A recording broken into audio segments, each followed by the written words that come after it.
አሜን። ቃል የተሰማልን ቀሲስ ይፍቱን ይባርኩን። እፎይ ወንድማችን እንዴት ሰነበትክ? እንዴት ዋልክ? እንዴት አመሸ? ምናልባት የያሬድ ሰርግ ቀን ነው የመጀመሪያ ቀን የተገናኘ ነው። እውነት ለመናገር አላወኩም ነበርና እዚህ ላይ ያለው ነገርህና እዛ በአካል ደግሞ ሳይ አልተገናኘብኝም ነበርና ሳይ በጣም መደነቄን ነው መናገር የፈለኩትኝ። በጣም ደስ ብሎኛል ስላየው ስላወቅኩ። ምክንያቱም በተለይ ብዙ ሰው በማይደፍረው እኛም በማናወራው ብዙ ሰው በሚደነግጥበት ስጋውን በመፍራት በሚሸሽበት በእንዲህ ያለ ጊዜ ብቸኛ የክርስቶስ መስካሪ ሆነ መገኘት መቻለ ሁሌም በልቤ ሳደንቅ ሳመሰግን የቤተክርስቲያን አምላክ ከክፉ ሁሉ ይጠብቅህ እያልኩ የምጸልይልህ እንደሆነ ልነግርህ እፈልጋለሁኝ። እዚህ ፕላትፎርም ላይ ባለው ጉዳይ ላይ ግን ልጆቻችን የሚኖረንን ነገር በደንብ ማወቅ ስላለብን አንዳንድ ነገሮች አጠር አድርጌ ላንሳ። የመጀመሪያው ነገር እዚህ ቅዱስ ጴጥሮስ እንደሚነግረን አንደኛ ጴጥሮስ ምዕራፍ 3 ቁጥር 15 ላይ በእናንተ ተስፋ ምክንያት ለሚጠይቋችሁ ሁሉ መልስ ለመስጠት ዘወትር የተዘጋጃችሁ ሁኑ የሚለው ቃል ፎይን ብቻ የሚመለከት አይደለም። እዚህ ያለነውን ኦርቶዶክሳውያን ልጆቻችን ሁላችንም እንደየአቅማችን እንደተሰጠን ጸጋና ዕውቀት ወይም ደግሞ ስልጣን ማገልገል ይኖርብናል። ስለዚህ ይህ የእግዚአብሔር ቃል የሚነግረን ማንም ሰው በሃይማኖቱ ምክንያት መልስ ለመስጠት የተዘጋጀ መሆን አለበት። ስለዚህ መልስ መስጠት የሚያስፈልግበት መሰረታዊ ምክንያት አለ። ያ መሰረታዊ ምክንያት ምንድነው? የመጀመሪያው በፍቅር ምክንያት ነው። ምክንያቱም የእግዚአብሔር ቃል እንደሚነግረን እውነተኛ ፍቅር ያለው ሰው ሁሉ ስለማይመልከው አምላክ ሲጠይቁት ሁሉን በፍቅር ማድረግ ሁሉን በፍቅር መፈጸም አምላክ ለሰው ልጆች ያደረገውን ነገር እርሱም ደግሞ ተቀብሏልና ያንን ገንዘብ አድርጎ በፍቅር ምክንያት እንዲያደርገው መጽሐፍ ይናገራል። ምክንያቱም ፍቅር የእግዚአብሔር ፍቅር አለ እንደምታውቁት፣ ደግሞ የባልንጀራ ፍቅር አለና ህግጋት ሁሉ የሚጠቃለሉት በፍቅር ስለሆነ መልስ ለመስጠት የምንችልባቸው አንደኛው ምክንያት ፍቅር ነው። ከበረቱ ውጭ ያሉ ወደ በረቱ እንዲመጡ የምንፈልጋቸው በጣም በርካታ ነፍሳት አሉንና እነዚህ ነፍሳት ወደ በረቱ እንዲጨመሩ በፍቅር ማገልገል የመጀመሪያው ጉዳያችን ነው። ሌላው ደግሞ በዓላማ ምክንያት ነው።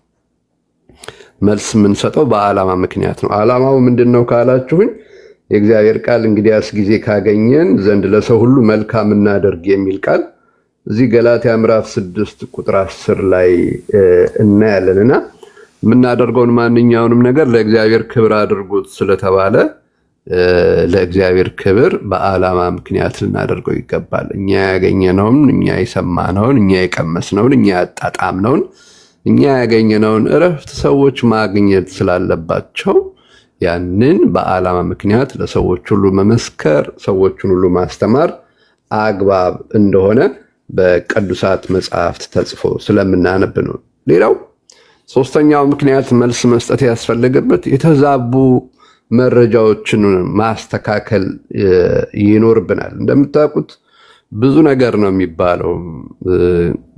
ብርቱካንን ያየውና ብርቱካንን ልጦ የቀመሰው ሰው እኩል መናገር አይችልም።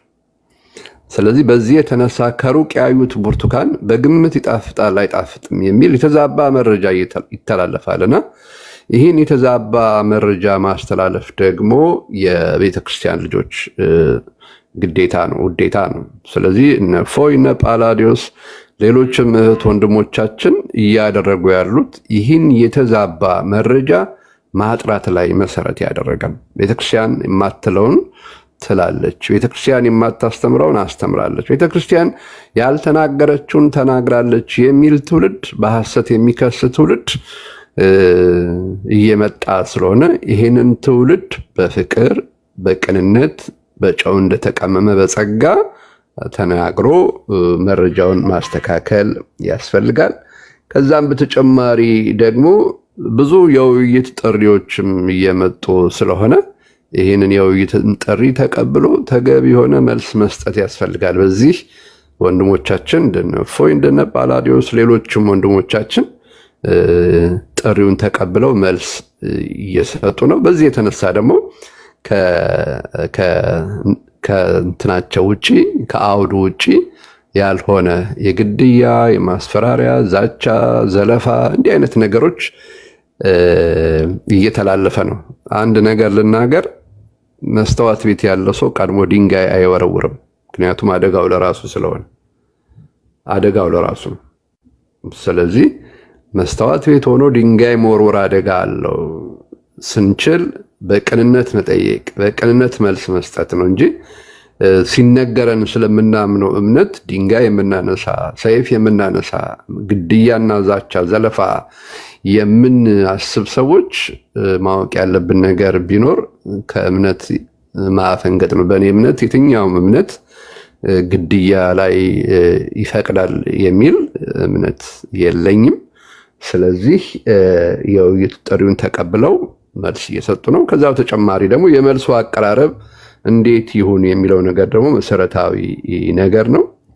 ስለዚህ የመልሱን ማቀራረብ በጨዋነት መነጋገር መወያየት፣ በጨዋነት እስከተወያየን ድረስ የሐሳብ የበላይነት ያሸንፋል እንጂ አንድ ነገር ሲነገር መጽሐፉ መሰረት ተደርጎ መልስ ሲሰጠን ፉከራና ዛቻ እንዲህ አደርጋለሁ እንዲህ ፈጥራለሁ የሚለው የትም ስለማያደርስ እንዲህ ያለውን ነገር ትተን ራሳችንን እያስተካከልን መጓዝ ይኖርብናል። ከታች ያላችሁ ከኦርቶዶክሳዊት ቤተክርስቲያን ውጭ ያላችሁ ወንድሞች እህቶቻችን፣ በኦርቶዶክሳዊት ቤተክርስቲያን ያላችሁ ልጆቻችን ሁላችንም ብንሆን አንደበታችን የታረመ ንግግራችን ያማረ እንደ እግዚአብሔር ቃል እንደ ፈጣሪ ፈቃድ የምንመላለስ ሊሆን ይገባልና ቤተክርስቲያን የምትለውን መሰረት አድርገን መልስ እንድንሰጥ አደራ እላለሁኝ።